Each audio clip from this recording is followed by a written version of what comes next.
नाट्य शास्त्र दृश्य और श्रव्य हमारे रूपक के जो 10 भेद किए गए हैं, नाटक मत प्रकरणम भाण व्यायोग समावकार डिमय, उसमें नाटक का सबसे पहले नाम आता है। नाटक है क्या? यानी जो हम देखते हैं सामने, पर्दे के सामने जो हम देखते हैं, निश्चित रूप से हम उसे प्रभावित हुए बिना नहीं रह सकते। यानी पाठक एक तो श्रोता है, जिसे सुनते हैं, लेकिन इसमें दोनों ही बातें हम सुन भी रहे हैं और देख भी रहे हैं। ये हमारे इसका जो प्रारंभ होता है इसका वैदिक काल से ही है।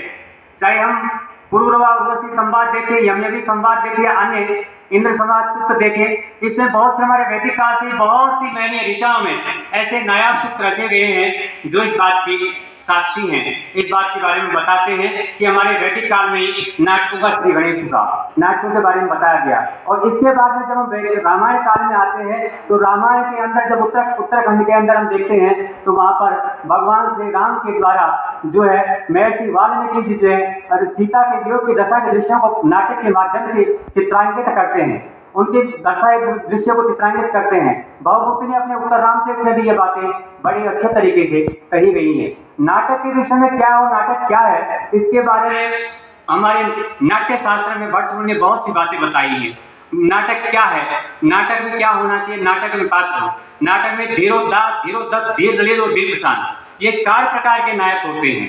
इसी प्रकार से नाटक में ऋतुओं का वर्णन होता है, ऋतुएं होती है, ऋतु के अनुसार। अभी हमारे वसंत चल रहा है, वसंत काल ऐसा होता है जो हमारे कवियों के अंदर, हमारे रचनाकारों के लिए बहुत अच्छा माना जाता है। एक सफल रचनाकार वह होता है किम कविस्तेन काव्येन किम कांडेन धनुष्पत है परस्य हृदयम लग्नम न गुण्यति यच्छ्र, अर्थात कवि के उस काव्य से क्या लाभ जो पाठक के हृदय को झकझोर ना दे, और धनुर्धारी के उस बाण से क्या लाभ जो शत्रु को मार न दे। ऐसे हमारी रचनाओं में नायाब सूत्र भरे हैं।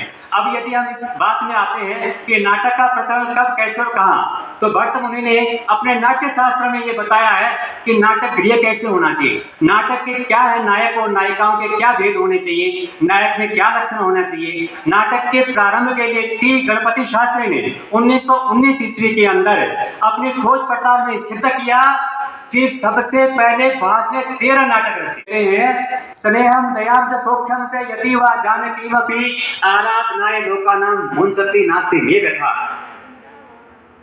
वे उत्तर रामचरित में कहते हैं कि स्नेह दया और मेरे प्राणों की प्राण वल्लभा, यदि मुझे मेरी प्राण वल्लभा सीता का परित्याग करना भी लोक रक्षा के लिए, राष्ट्र के लिए करना पड़े तो मैं निश्चित रूप से करूंगा। और उन्होंने ऐसा किया भी। ये वही श्री राम थे जिनका अभी थोड़े समय पहले आपने देखा होगा अयोध्या में बहुत भव्य और दिव्य मंदिर का निर्माण हुआ है।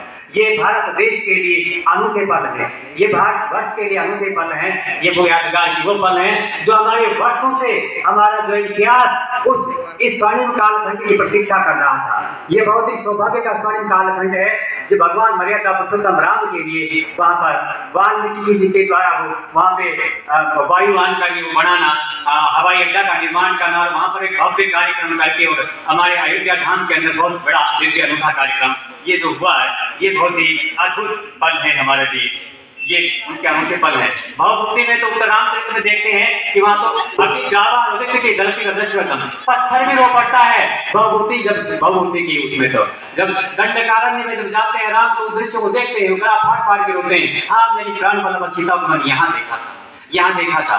तो ये वो नाटक है। नाटक वह एक ऐसा माध्यम है जिसके माध्यम से दर्शक देखते हैं, वह दर्शक आपस में निश्चित रूप से लाभान्वित हो। नाटिकाओं के माध्यम से देख करके हमारी मर्यादा पुरुषोत्तम की, हमारे प्राचीन ग्रंथों में जो ऐसी ऋचाएं हैं, ऐसे ग्रंथ हैं, ऐसे बहुत से स्रोत सूत्र हैं, उनके माध्यम से हमारे बच्चे जान पाए कि इनमें है क्या। क्योंकि अब जो नाटक की जो परंपरा है धीरे धीरे हमारे काल के ग्रास में समाती जा रही है, इतिहास के तय खानों में कहीं दफन होती जा रही है उसी नाट्य परंपरा, क्योंकि अब जो स्थान फिल्म ने लिया है। लेकिन हमारे नाटक जो है, नाट्य परंपरा जो धीरे धीरे विलुप्त होती जा रही है, उस विलुप्त परंपरा को आगे बढ़ाने के लिए, उसे साकार करने की दृष्टि से इन नन्हे मुन्ने बच्चों में ऐसी बाल प्रतिभाओं को लाने के लिए कौन थे भट्ट मुनि, कौन थे वाल्मीकि? ये वो वही वाल्मीकि थे जिन्होंने कौन से पक्षी के वियोग में देख करके मां निशा प्रतिष्ठा तम गमय स्थापति समा या कौन से मिथुना देकर धब्धे काम मोहितम रे दुष्ट निषाद। इसमें क्रौंच को मार करके तुमने जो कार्य जो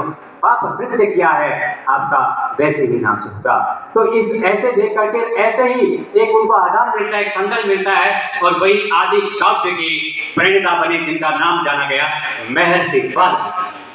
और जिनका लिखा महर्षि रामायण महाकाव्य रामायण जैसा महान ग्रंथ आज देश और दुनिया में डंके की चोट हमारे मानवीय स्वरूपांग का एक जीता जागता दस्तावेज है। एक ऐसा धर्म ग्रंथ है, एक ऐसा ऐतिहासिक ग्रंथ है, एक ऐसा आदर्श ग्रंथ है जो देश और दुनिया के लिए प्रेरणा का अद्भुत स्रोत है। ये हमारी युवा पीढ़ी और हमारे बच्चों के लिए अद्भुत ज्ञान गांभीर्य का अनूठा उदाहरण है और उसी की ये हमारे उपजीव्य काव्य रहे हैं। चाहे भावभूति का उत्तर अमृतसरित रहा हो, चाहे वह अन्य रचनाकारों के रही हो, चाहे वह कालिदास का रहा हो। कल्पना करें यदि भावभूति न रोते तो उत्तर रामचरित न रचा गया होता, यदि वाल्मीकि न रोते तो रामायण न रचा गया होता, यदि कालिदास न रोते तो अभिज्ञान शाकुंतलम जो देश और दुनिया में मशहूर रहा है वह कभी भी उत्पन्न हुआ होता।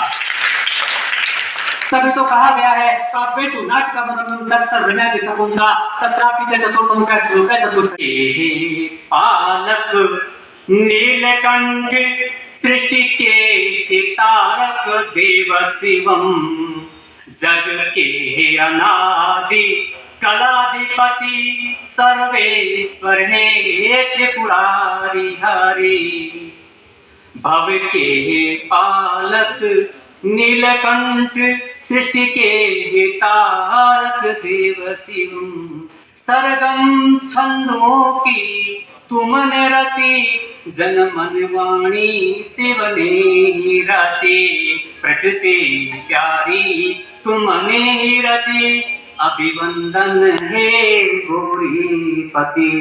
भगवान शंकर के इन चंद पंक्तियों के साथ मैं मेरी वाणी को विराम देता हूँ और आए हुए अतिथियों का मैं एक बार पुनः हृदय से अपना आभार व्यक्त करता हूँ। सभी बच्चों का, सभी हमारे प्रतिनिधियों का आभार करते हुए मेरी वाणी को यही विराम देता हूँ। जय हिंद, जय भारत, जय भारत।